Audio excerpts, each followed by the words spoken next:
again, and welcome to another episode, or I guess these are parts. I don't know if they're episodes. I'm not sure what we call these of the Accreditation 360 education that we're doing. That is right around the corner when these changes from the Joint Commission here. Now that we're firmly into the holidays, so we're thrilled to have our two subject matter experts that everybody knows probably by now, which is of course Monica Stone and Edwin Lofton, two of our clinical team. And we're going to talk today about infection prevention, infection control in particular. But a couple of things before we get into that. If you've got questions, we try to pay attention and we'll answer those in the Q&A. So please give us those. If we don't get to them now, we'll get to them later for sure.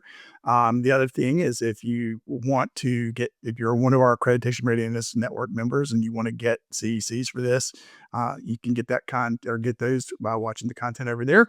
And then third, and I forgot what the third thing. Oh, if you want to watch the previous 8 parts and you need to catch up, you can go to our website and register for those, and you can watch them at your leisure. And this one will be up and posted shortly after. I don't know how long it takes time to do it. Give us a day or so. So at any rate, so let's just kind of start out with you, Monica, ladies first. And just talk, there have been significant changes in infection control in these A360 standards. Well, it's interesting because of the recent rewrite in the infection control standards. There isn't a lot of significant changes going forward, but again, there's been some rearrangement. There are some minor ones that we'll go over, but there still remains 3 um, standards in the IC module, and that consists of 8 EPs. So it's a little bit less than what was in the previous versions of the standards, but we'll go over those changes. Okay, do you mind? And what are those 3 standards? The 3 standards that remain are IC 040101, which has to do just states that the hospital has an IC program that includes surveillance, prevention, and control of hospital-acquired infections and other infectious diseases. Also remains is IC 050101, which states that the hospital has the governing body is accountable for the program and ensures that there's resources available to sustain it over time. And then the third standard that remains is 060101, which says that the hospital implements its infection and control program. So it has reduced the number of standards in this module. Yeah, so again, we're seeing that trend of leadership involvement in almost everything throughout every one of these parts. That's been one of the common themes, right? So yeah, I'm going to throw a curveball at you, but as a surveyor, put your surveyor hat on. How are you going to actually assess that in the field, that they have that involvement? Well, I think as we've said previously, there's going to be more time spent looking at documents and including minutes. So going all the way up to the board minutes and looking for those routine reports on infection prevention and control going to the board, that they hear not only what's going well, but what are the problems and what are you doing about them. So the board needs to demonstrate in their minutes, some of that detail so that it is evident that they're getting the nuts and bolts of what's going on in the program. And they'll look for that trend, not only at the board level, but throughout the whole cascade of meetings that go on in the organization, all the way down to the frontline staff as well. So those And minute Steve, takers out there. Go ahead, Edwin. no, I was gonna say, and Steve and Monica, exactly to your follow-up. In the chapter that I've been talking about the last 8 episodes in PG, again, 2 leadership standards drive exactly what Monica was saying. 020101 is that the mission and vision of the organization drive the goals, and that rolls directly into 020301, and those goals are set forth by strong use of performance improvement, safety, and quality. So like Monica was saying, not only from a surveyor's perspective, looking at the minutes of the board meetings and throughout the organization, but also at the unit level, at the person level, talking to the individuals about what goals are they working on and how has that information been brought to them from leadership and how have they sent information back up the chain. So it is paper document review. It's also in that conversation of the survey. So would you guys think it's a good idea to handpick a couple of board members potentially and kind of put them on a quick turnaround basis, like, "Hey, Absolutely. here, can you come on in and" you know. You know, recently, Steve, we did a mock survey with one of our clients, and they did just that on the fly. They called in one of their board members to meet with me, and it was very interesting. The board member came in saying, you know, I have 15 minutes. You know, what do you need? And the board member ended up staying about 45 minutes to an hour to talk with us about what is the expectation of the board when it comes to regulatory compliance. And it really turned into an educational session for that person to really understand what is the linkage and how do they demonstrate it. Yeah, I think it's gonna be new for them, right? I mean, I can recall in the old days having the board available when we had announced surveys, you know, we knew for Mm-hmm. weeks they were coming on such and such a date, but now it almost feels like I mean, I kind of loosely use the term on call. I know board structure is different organization to organization, which makes it a little bit challenging because you know, part of your board might be an hour or 2 hours or a plane ride away, depending on, you know, but seems like a good strategy to me. So, I will say it's typically the, chair of the board quality committee that, kinda steps forth and to speak with us about things, and, I like to tell, clients that if making it to the opening presentation is difficult because that's unannounced, you know, and it's within minutes, but the leadership session's scheduled. So if the board person can hear, you know, and that's usually not to until the 2nd, 3rd, maybe even 4th day of a survey if you have a longer survey. So it gives them a little bit of time to give the board member a heads up, "Hey, we really would appreciate you coming and supporting us here," you know? not And actually, that's the best place to have the tripod, to have Mhm, the board member, have the leadership of the mhm. medical staff, as well as executive leadership staff. And if they can be seen talking as one with a single purpose, a single mission and vision, that brings credibility to the entire survey. Mhm. But in terms of documentation and in terms of workflow from an infection control perspective, um, things that we're not really seeing a whole lot of change, right? I mean, in terms of Mhm. if on January 1st, the infection preventionists just go walk in and do everything differently than they were doing it. No. No, not at all. It's work as usual, really. I mean, you know, the programs still go on, the surveillance goes on, all the prevention activities go on, but really just making that the discussion around the performance and how things are actually going, making that evident, throughout the organization, in the minutes. Really think about how you take minutes and what's reflected in the minutes, to show that these issues were identified. Here's what we did about it. Here's who was responsible so that that trail can be seen. That would be one change I would really, it may not be a change for organizations, but something to really think about. What does it look like from a third party looking at your documents to say, does it tell the story? You Yeah. know? I mean, that's critical, right? Mhm, That's the mhm, biggest thing 'cause, uh, you have to be able to articulate and convey that message quickly and mhm.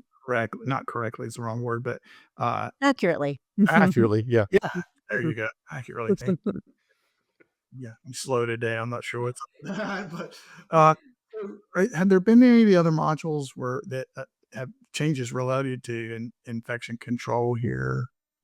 Well, in the 3 infection control modules, there are a couple of minor changes that I'll just point out. Okay, In 040101 EP2, the only change was that they changed the HR reference because they changed the HR numbering standards. So that was the only change in that one.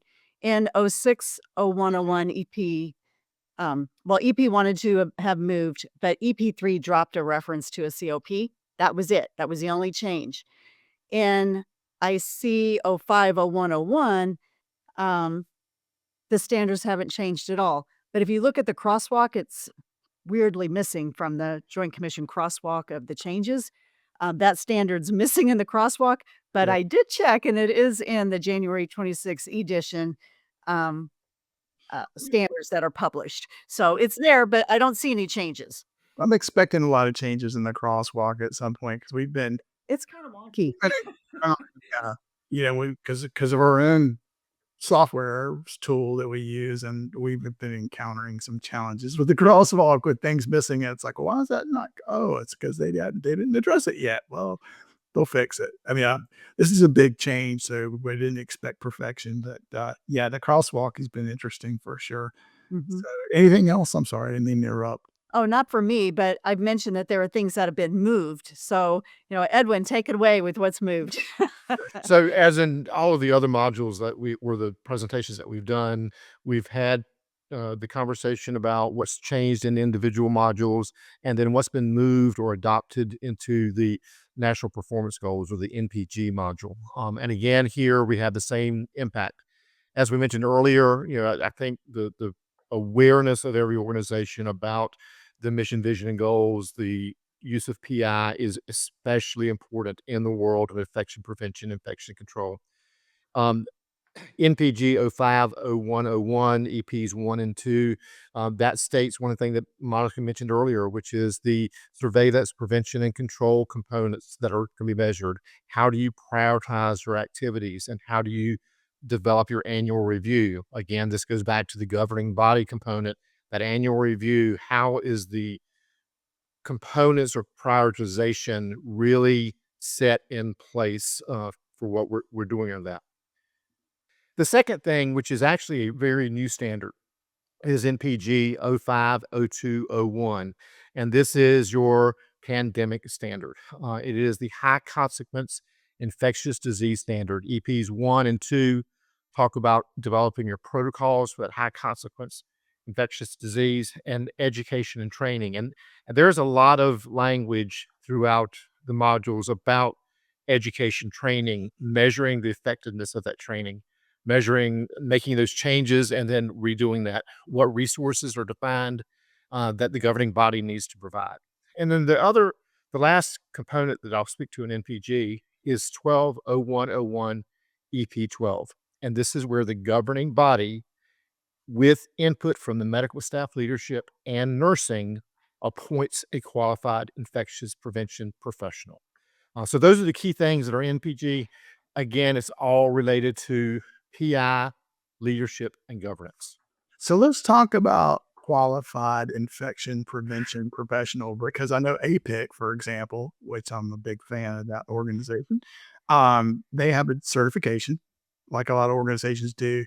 Um, that's not. I mean, I'm not reading into this that that implied that they need that certification, but certainly I think it would make it easier to show that this person is that meets those qualifications. I mean, again, I'm not sure. How do you go about assessing, does this person meet those qualifications? Are you expecting to see something in an HR file? Are you expecting to see a letter of Mhm. appointment from? So, Uh, so you need to. I'll speak up then, Monica, too. Yes, you need to see an appointment. That needs to be the board defined, and as I said in NPG 120101, there's got to be written documented evidence that medical staff leadership and nursing leadership had input into that appointment. Yes, APIC certification is probably the easiest and most straightforward way to do that. However, the educational background of the person appointed needs to be able to be tested against uh, the the components of infection prevention. One of the things that I did at my last hospital that I worked with, it was actually during the pandemic, so it sort of made a lot of sense, is I actually went out and looked for epidemiology trained persons. They are trained in the science of understanding the data and how and its impact on humans and communities. And that when I had that conversation with the Joint Commission during survey, it was a very robust conversation about why that epidemiological trained person was a good fit. But that doesn't have to be, the traditional nurse with infectious disease background. But and again, APIC is the sort of the gold standard. yeah, I mean, it's been interesting. I'm sorry, Mike, I didn't mean to cut you off, but I was going to say, I've had been fortunate to interface with a lot of infection preventionists because of our focus on construction risk mitigation. And the difference in disciplines and backgrounds has been tremendous, but Mhm. they all bring something different and unique to the table. So Mhm. it's an interesting field. So But Uh, when we do the HR reviews, we absolutely look at, we'll pull the infection preventionist, at least one of them, or the lead one, and look for those credentials in the HR file and evidence of their competence. yeah. Mhm. So with that in mind, how often does that appointment need to be updated? I mean, let's say they appoint someone today and they work for 20 years. They have to do that every year. There's nothing in the standard that really gives you any guidance on that, right? Mm-mm. No, it's silent on how frequently now they have to maintain their competence and their certifications, but as Yeah. far as being appointed, as far as I can tell, it's a one and done. Yeah. And then with every change, if it, of course, if the That position changes. that was sort of the answer I was fishing for was, Yeah. in order for Make the sure it's redone. The yeah, as long as the name matches the person in the job, you're probably okay. Um, so, uh, go ahead, Monica. So, there's another, it's not in the infection control module, but it ends up in the national performance goals. And it's interesting that it's not in the IC standard, but hand hygiene I is, was, which was yep, a I national was gonna mention performance that. goal currently moves to the national performance goal 050301 and EP 1, and I'm just reading it right here. And then, well, there were 3 different national performance goal EPs that all point to the new national, excuse me, back up, redo. There were 3 national patient safety goals that now align to 1 national performance goal, which is 050301 EP1, and it's all about hand hygiene and maintaining the following standards for maintaining hand hygiene. And Edwin, And please add on. yeah, no, and this is one place where the Joint Commission standards is very prescriptive. They say that for your hand hygiene standards, you have one of two choices to make to follow, and that is either the CDC protocol or the WHO protocol. So a lot of times the Joint Commission says do it and leaves it to you on how to, but here they're prescriptive of choosing one of the two standards. So I'm gonna display my clinical ignorance here. Is there not a COP for hand hygiene? No, No. Wow. it's odd because it's the number one way to prevent the spread of infection, right?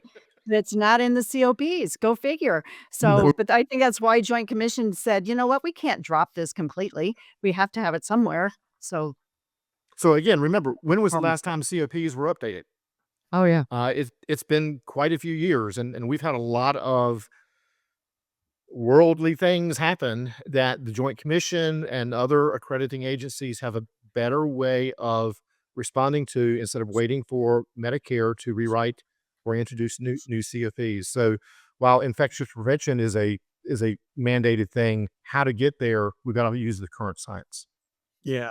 Well, and that's, I know I'm preaching to the choir here for sure, but we always, talk about beyond compliance and compliance not being enough. And that's one of the primary reasons, right? It's Yep. like, and I, no disrespect to the folks at CMS. I mean, it's literally takes an act of Congress to change that stuff. And so nothing happens quickly at all. It seems like nothing happens at all anymore, but that's another story for another time. I digress. So, anything else about the national performance goals? I just wanted to say it without screwing it up. But I think between Monica and I, we gave you a pretty good summary of what's happening within the national performance goals. And I'm going to be a broken record. Again, the focus is on leadership, governance, and ownership. Yeah, it's gonna be. I mean, I think at some point we are doing those little shorter videos for governance, but I really think we need to start thinking through and talking about, well, what are the ways that we get the information that they need to them in a way that and not give them more than they need, because that's going to be a big problem. I think all of a sudden what's going to happen is leadership groups are going to get just bombarded with stuff that they can never possibly assimilate or even manage to get through. You just got to figure that out. So I know we got about 8 more minutes, something like that, before we got to wrap up today. So I wanted to see if there was anything else that about infection prevention, infection control A360 you guys wanted to talk about before we get towards the end here. Well, of course there is. I can't just stop talking.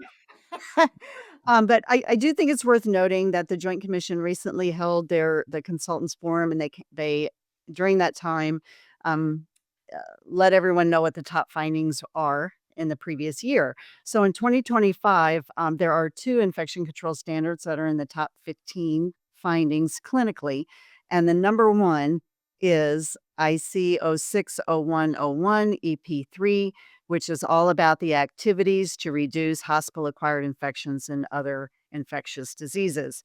So, when they rewrote the standards, they lumped a whole lot of activities into that one standard. So we are seeing, as Edwin and Steve, as you know, in our mock surveys, we're seeing a lot of findings falling into this one standard. So I'm not surprised it's at the top of the list at all.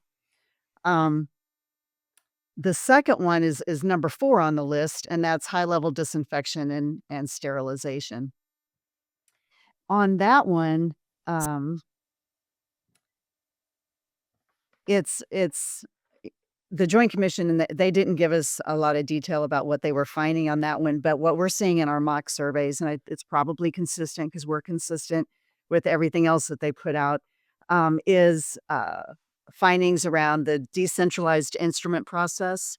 The sterile instruments that are used in the emergency room or the ICUs and other places that have to be transported to the central sterile department. Having that process shored up and done appropriately. So that's something that falls out a lot. Excess bioburden on the instruments, hinged instruments not open during sterilization, peel pack storage, the tray storage, the endoscopy process, and having breaks in the endoscopy process. Those are areas that we commonly see breaks in that fall under that standard. So I think it just speaks to the importance of infection control and infection prevention practices, that we have to stay on top of our processes and do observations of the procedures and making sure people are following the procedures to the letter, and the manufacturer IFUs for when it's relative to the infection control Well, process. and Yeah. Veronica, I think to your point on sterilization processing, a lot of organizations have done a lot of automation in the sterilization process, which has been a good thing. But what I think we're finding in surveys fairly routinely is they're so dependent on the automation to account for everything, they forget to go back in and set up standards, observations, going through the peel packs, looking at the hinges, doing those things that takes a human eye. You can't have a computer scanner tell you whether Mhm. the hinges click together or not. So Mhm. encourage organizations to not only use the appropriate automation, but also set up standard routine surveys using somebody who doesn't normally look at them and give them a checklist. Imagine that, Mhm. Steve. That's the A best. checklist to look for to assure safe sterilization practices. For places that are doing observations, and everybody should be on the instrument process, is, checking those trays when they hit the decontam area, opening those dirty trays, looking at the amount of bioburden on those on the instruments. Um, you know, Essentially, how bloody are they? You know, did they do the appropriate pre-cleansing and stuff before they got to central sterile? And really working with the, OB areas, send down a lot of trays. That's where the bulk of them come from, that have problems, um, from my experience. I do want to point out, though, in the IC 060101, the number one thing on the list, when the joint and during the Joint Commission forum, they list out the 3 areas that are really contributing, 3 buckets of noncompliance. I mentioned the compliance with the IFUs. Um, I mentioned, I didn't mention supplies and equipment storage. So that's the other area, making sure that supplies and equipment are being stored appropriately. Um, and the third one on the list is hand hygiene. But it's not part of the IC standards. It was in the National Performance Goal. But the Joint Commission recognizes it's important to your infection prevention program, but lapses in hand hygiene and not following those standardized processes was one of the drivers of it being a top finding. And that's been out there for a long, long time, hasn't it? Yeah. Absolutely. I mean, if anybody from the Joint Commission's on today, I'm not, I don't mean this to disparage in any way, but this consolidation into these kind of global standard EPs is gonna. I'm hoping they've got a plan for how they can get a little more granular with what's going on there, because we're likely going to see the top 15 being the top 15 over and over again because of these more generic performance. And that's one of the things I'm excited about is we're able to, even though we've got that, we can see those issues and pull those trends out in spotlight, so we can at least for our clients we can say, here's the trends that yeah, we're seeing the same number of findings proportionally in this standard EP, but here's the sub trends that are feeding that, like Mhm. Right. like whatever it is. I'm talking about stuff I don't really know about right now. I'm talking about clinical stuff, but um, I'm glad that we're able to do that because I think that's going to be really important going forward. I mean, the thing that I guess I'm getting old because, I attend these things and I hear those and, the top 15 and the top 15, and I'm like, same as last year, same as, it's Or like, same as the old boss, it's like, and you think after a while, it's like, well, gosh, we've been working on this stuff for a long time, you know, oh, Steve, that gets into a whole nother realm, and that is how do you put in place sustainable solutions? It can't be a one and done. So how do you build systematic processes to support an organization to maintain, levels of performance with staff turnover, with types of equipment turnover, with, all the changes that occur, the supporting processes have to maintain.